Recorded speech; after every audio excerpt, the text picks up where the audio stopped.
Olá, você está no canal Escatologia Fácil e nós estamos no quadro Estudando Escatologia Bíblica.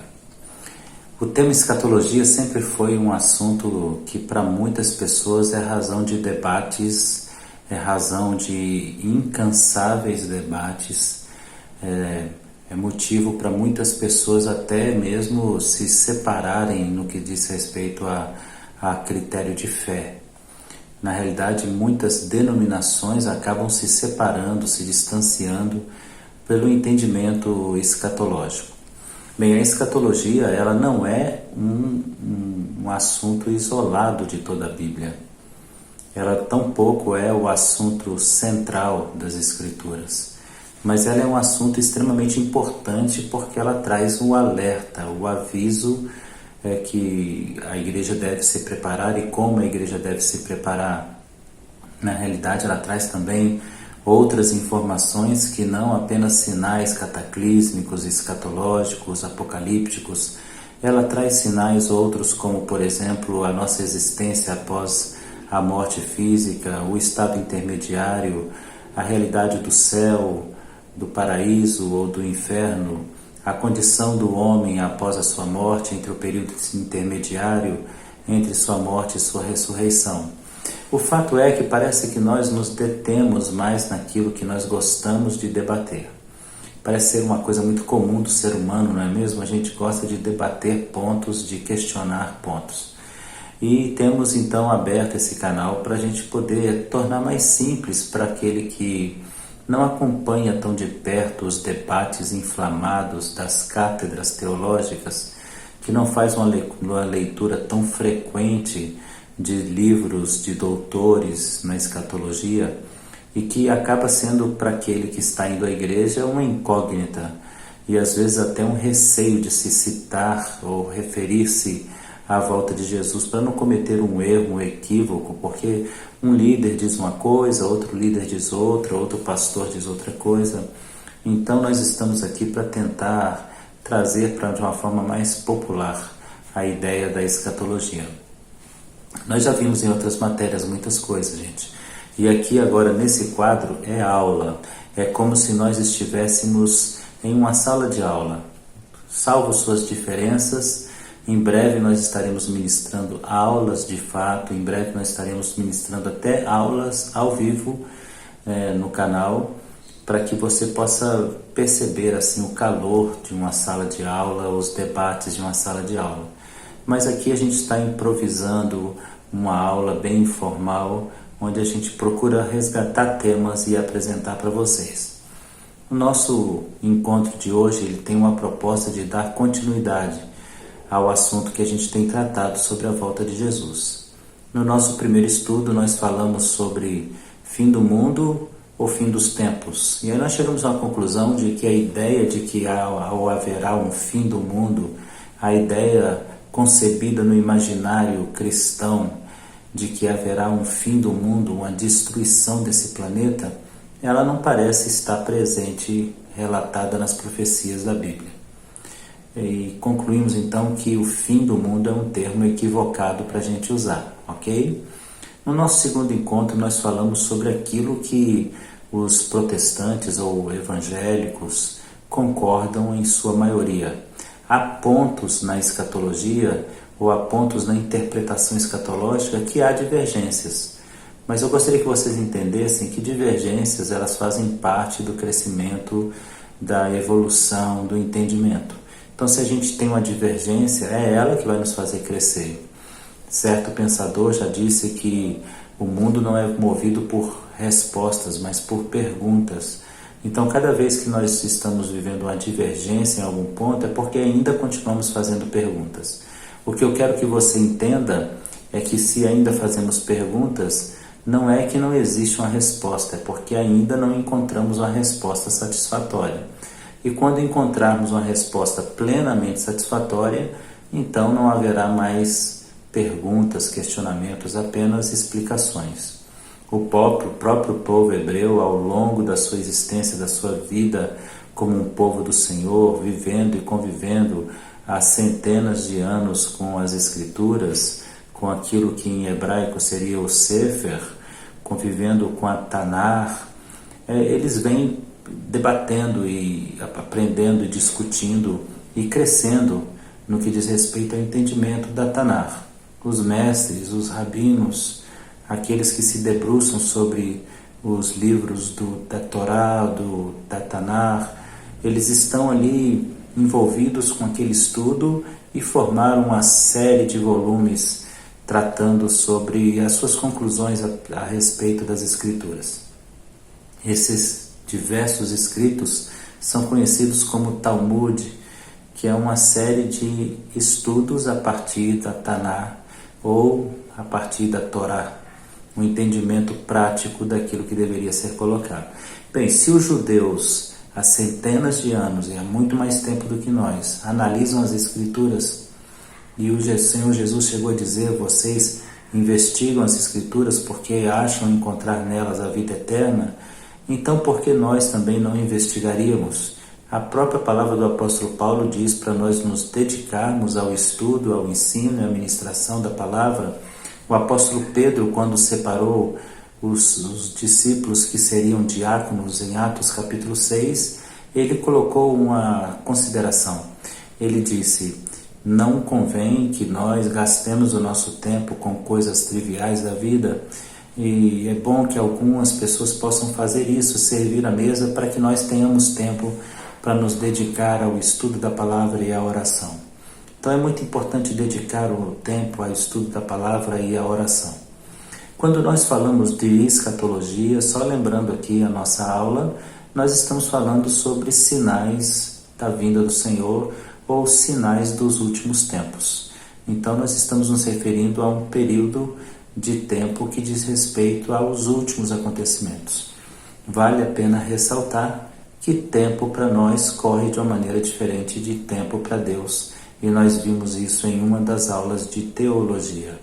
Deus vive dentro de um tempo chamado Kairos e nós dentro de um tempo chamado Cronos. Enquanto o nosso tempo tem horas e tem dias e semanas, o de Deus é a eternidade. Logo, analisar os últimos acontecimentos demanda também analisá-los a partir do ponto de vista do Senhor e do nosso ponto de vista.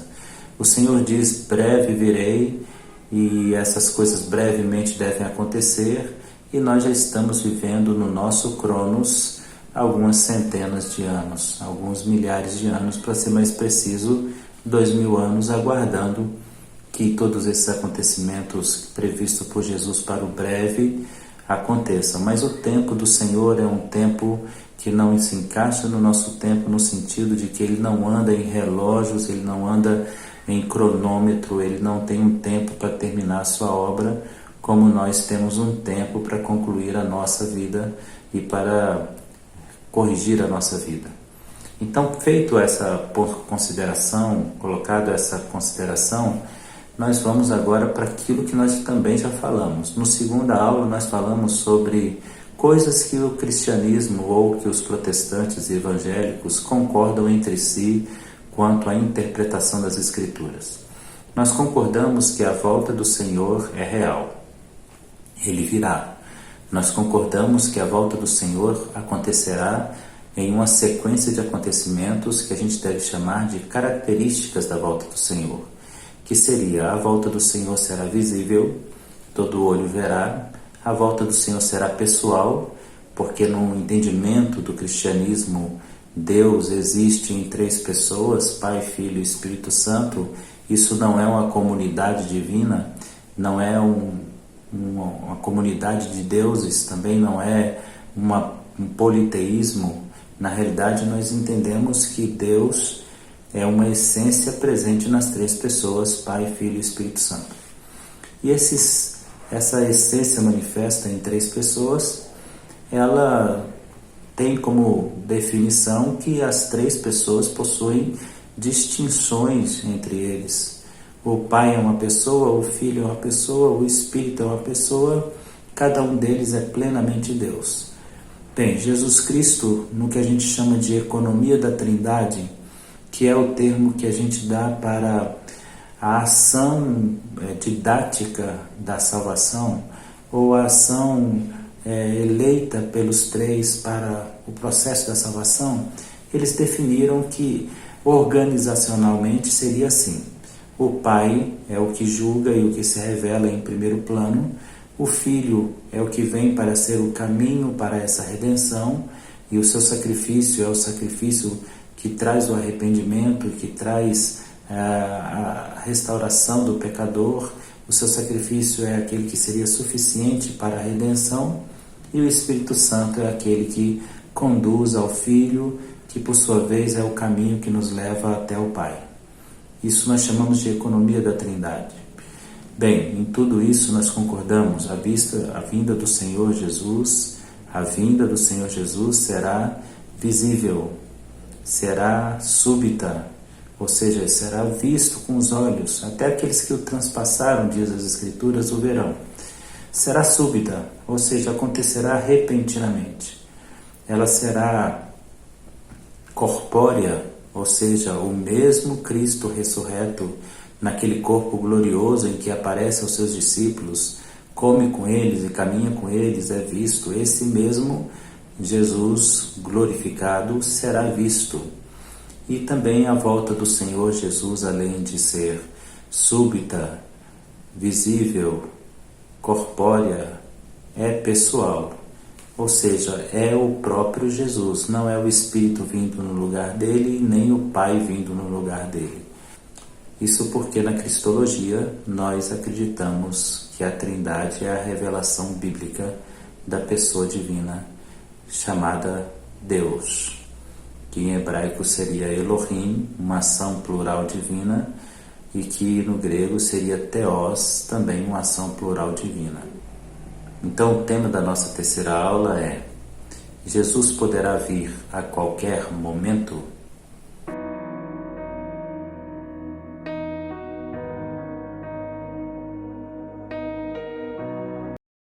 Então o que vale a pena a gente pontuar aqui é que Jesus é a pessoa que se tornou carne. Jesus é o Filho nascido de Maria, é o homem, né, é o Deus encarnado em homem, e que nasceu de Maria, foi colocado em uma manjedoura e viveu nesse mundo por aproximadamente 33 anos de vida. Então esse indivíduo que viveu em Nazaré a maior parte de sua vida é Jesus. E Cristo é a sua missão, é a sua unção, é a sua escolha, que em hebraico seria Machia, que quer dizer ungido ou escolhido, em grego Christos, que quer dizer ungido ou escolhido ou separado. Para nós, Jesus de Nazaré, filho de José e Maria, é o Cristo, o eleito de Deus para a salvação. Então nós entendemos que Jesus, o Cristo, morreu, ao terceiro dia ressuscitou, e aqui deve-se abrir um parêntese, ao terceiro dia e não no terceiro dia, porque muitas pessoas acabam considerando que Jesus ficou sepultado por 3 dias, mas ele foi sepultado em uma sexta-feira antes do período do Shabat, e ele ressuscita na madrugada de domingo, uma das razões pelas quais a igreja cristã celebra o domingo e guarda o domingo como um dia de culto. Bem, Jesus, o Cristo, ressuscitou, foi visto entre os homens, esteve com eles ressuscitado por 40 dias, ascendeu ao céu aos olhos de cerca de 500 irmãos, como diz 1 Carta aos Coríntios, capítulo 15, e depois recebeu-se uma promessa dada por 2 testemunhas que estavam ali, e a Bíblia orienta ou mostra que são testemunhas celestiais, que disseram: esse mesmo Senhor que vocês veem subindo, da mesma forma que o veem subir, o verão descer com poder e grande glória. Então a nossa expectativa é que Jesus, o Cristo, volte, e a palavra que nós usamos para isso é Maranata, e Maranata significa vem Senhor, ou a esperança de venha Senhor, ou um sentimento ainda mais profundo, vem Senhor, nós estamos aguardando o Senhor.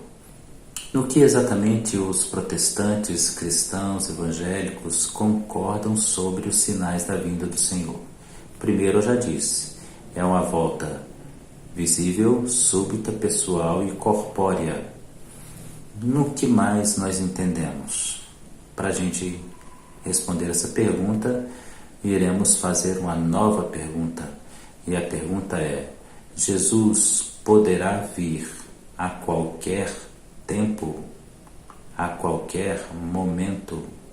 Embora essa pergunta pareça ser redundante e pareça ser desnecessária, ela não é. Porque pense comigo, se Jesus pode vir a qualquer momento, a qualquer tempo, então os sinais que ele disse que aconteceriam para a sua volta seriam desnecessários observá-los. Se ele vem a qualquer momento, ele não precisa respeitar nem mesmo os sinais que ele deu. Mas o nosso Deus, irmãos, é um Deus organizado. Se ele disse: eu venho em um tempo em que você não espera, isso não significa que você não sabe a proximidade desse tempo.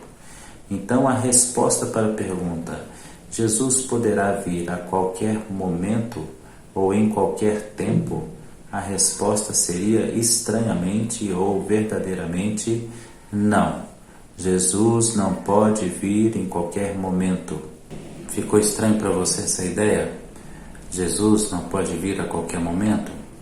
Bem, então deixe-me tentar explicar para você a ideia de Jesus não pode vir a qualquer momento, ok? Bem, Jesus não pode vir a qualquer momento porque ele não pode vir fora do momento que ele mesmo determinou que viria. É simples assim. Olha só, se Jesus estabeleceu sinais, ele deve primeiro ter a intenção de que as pessoas observem esses sinais para que se salvem. Diz a palavra do Senhor que o projeto do Senhor é que todos se salvem. Deus não tem prazer na morte do ímpio, mas o desejo de Deus é que todos se salvem. Então, para que todos se salvem, ele deu sinais. E ao dar esses sinais, o objetivo é que você se salve, para que você encontre na observação desses sinais a evidência de que Jesus está bem próximo, então você logo vai se salvar, ok? Eu gostaria de ler alguns textos para que você compreendesse exatamente essa ideia. Alguns versículos predizem exatamente a vinda repentina do Senhor, mas ela é repentina, mas não quer dizer inesperada. O fato é que nós estamos aqui estudando escatologia, nós estamos esperando, nós estamos aguardando, e nós somos até capazes de dizer assim: olha, está muito perto. O apóstolo Paulo escreveu dizendo: a nossa salvação está agora mais perto do que no começo da nossa vida cristã. Vamos ler então alguns versos e você vai perceber que a linguagem do Senhor sugere que nós teremos a ideia da proximidade, mas não teremos a ideia da hora exata. Portanto, vigiai, porque não sabeis em que dia vem o Senhor. Mas considerai isso: se o pai de família soubesse a que hora viria o ladrão, vigiaria e não deixaria que fosse arrombada a sua casa. Por isso ficai também vós apercebidos, porque a hora em que não cuidais, o Filho do Homem virá. Mateus 24, 42 a 44. Vigiai nisso: se o dono da casa soubesse a que hora, a hora nós não sabemos, o momento exato nós não sabemos. Mas olha o alerta de Jesus como ele é interessante. Se o dono da casa soubesse, avisado por um ladrão, a que a hora da vigília da noite ele viria, ele vigiaria sua casa. Eu vos digo, eu venho como ladrão. Então o que o Senhor está dizendo? Eu venho assaltar, tomar de assalto esse mundo, levando aqueles que são meus. Então fiquem apercebidos, porque se um pai de família fosse advertido de que um ladrão viria roubar sua casa, ele ficaria apercebido. Então ficai vós apercebidos, porque no momento em que vocês não imaginam, não esperam, repentinamente, então vocês serão como que sequestrados pelo poder do Senhor e levados ao céu. Vamos ler um outro texto que aparece em Mateus capítulo 24, 50. Virá o Senhor daquele servo em dia em que não o espera, em hora em que não o sabe. Ele sabe que o seu Senhor vem, mas o seu Senhor não marcou hora. No entanto, ele sabe a proximidade desse Senhor. Vigiai, porque não sabeis o dia e nem a hora. Mais uma vez, Mateus capítulo 24 está falando sobre não conhecer o momento exato da vinda do Senhor Jesus. Isso não significa de maneira nenhuma que nós não podemos perceber a proximidade da vinda do Senhor Jesus. Mas a respeito daquele dia ou hora, ninguém sabe, nem os anjos no céu, nem o Filho, senão o Pai. Está sobre aviso, vigiai e orai, porque não sabeis quando será o tempo. Então, aqui nessa palavra de Marcos capítulo 13, no verso 23, o Senhor Jesus nos dá uma direção diferente. O apóstolo que redige o Evangelho de Marcos, o registro do Evangelho de Marcos, ele nos dá um alerta diferente. Olha o que diz aqui o Evangelho de Marcos: estais sobre aviso, vigiai e orai. Como é que você pode vigiar algo que você não espera? Você vigia aquilo que você espera. Então a volta do Senhor é súbita e não inesperada. A volta do Senhor será repentina e não inesperada. Os sinais serão dados. Vamos ler um pouco mais alguns outros versos. É como um homem que, ausentando-se do seu país, deixa sua casa, dá autoridade aos seus servos, cada um com sua obrigação, e ao porteiro ordena que vigie. Vigiai, porque não sabeis quando virá o dono da casa, se à tarde, se à noite, se ao galo cantar ou pela manhã, para que vindo ele inesperadamente não vos ache dormindo. O que porém vos digo, digo a todos: vigiai. Então o Senhor está dizendo agora, por meio de uma outra figura, como o porteiro de uma casa espera o seu Senhor chegando, vigiai, porque você vai conseguir ver a proximidade dessa chegada do Senhor dessa casa. Vamos ler um outro texto que está em Lucas capítulo 12, versículo 40. Ficai também vós apercebidos, porque a hora em que não cuidais, o Filho do Homem virá. Fiquem apercebidos, fiquem atentos, não fiquem desatentos. Isso é um sinal de que a volta do Senhor é perceptível. Um outro texto muito interessante, Filipenses 3, 20. Mas nós somos cidadãos dos céus e estamos esperando ansiosamente o nosso Salvador, o Senhor Jesus Cristo, que virá de lá. Nós estamos esperando. Então a volta não é inesperada, a volta é repentina, a volta é súbita. Vamos ler mais um texto em 1 Tessalonicenses 5:2. Vós mesmos estáis inteirados com precisão de que o dia do Senhor vem como ladrão de noite. Então, mais uma vez, vocês estão advertidos que o Filho do Homem vem como um ladrão. Então, observem, prestem atenção, vocês serão capazes de perceber a proximidade da vinda do Senhor, vindo com suas miríades. Nós temos também em Tito, capítulo 2, a palavra do apóstolo Paulo, educando-nos para que vivamos no presente século sensata e justa e piedosamente, aguardando a bendita esperança, a manifestação da glória do nosso grande Deus e Salvador Jesus Cristo. Então nós esperamos a vinda do grande Deus e Salvador Jesus o Cristo. Em outra passagem, em Tiago capítulo 5, versos 7 e 9, sede, pois, irmãos, pacientes até a vinda do Senhor, fortalecei-vos o vosso coração para que a vinda do Senhor seja próxima. Eis que o juiz está às portas. Percebe então que o Senhor está dando a entender que a sua volta não será desconhecida de todo. Será desconhecida o tempo, o horário exato. Se agora, se daqui a alguns instantes, se daqui a alguns anos, se nesse momento, se daqui a alguma fração de segundos, isso nós não podemos saber. Mas a palavra do Senhor está dizendo que nós podemos perceber a proximidade da volta do Senhor. É tão interessante que a palavra do Senhor, Jesus Cristo, fala sobre isso em uma metáfora, em uma parábola, quando o Senhor fala sobre os sinais na chuva. Então ele diz: vocês olham e dizem que não são capazes de perceber a chegada do Filho do Homem? Vocês são hipócritas, porque se vocês olham para o céu e sabem que vai chover, ou olham para o céu e plantam porque sabem não vai chover, está tudo tranquilo, dá para trabalhar. Se vocês conseguem discernir os sinais do céu, por que vocês não conseguem discernir os sinais do Filho do Homem? O que Jesus está dizendo é: os sinais revelam que eu estou mais próximo, que eu estou mais achegado, que eu estou mais próximo de cada um de vocês. Então a volta do Senhor será súbita, visível, pessoal e corpórea, mas não inesperada. Ela será repentina.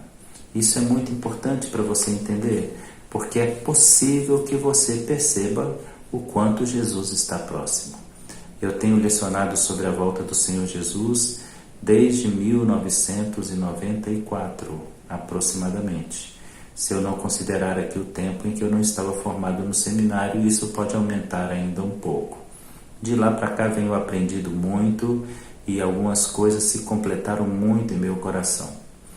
Mas uma coisa eu tenho dito desde aquele tempo. Eu tenho dito, há alguns anos eu dizia, o Senhor está na esquina da tua casa.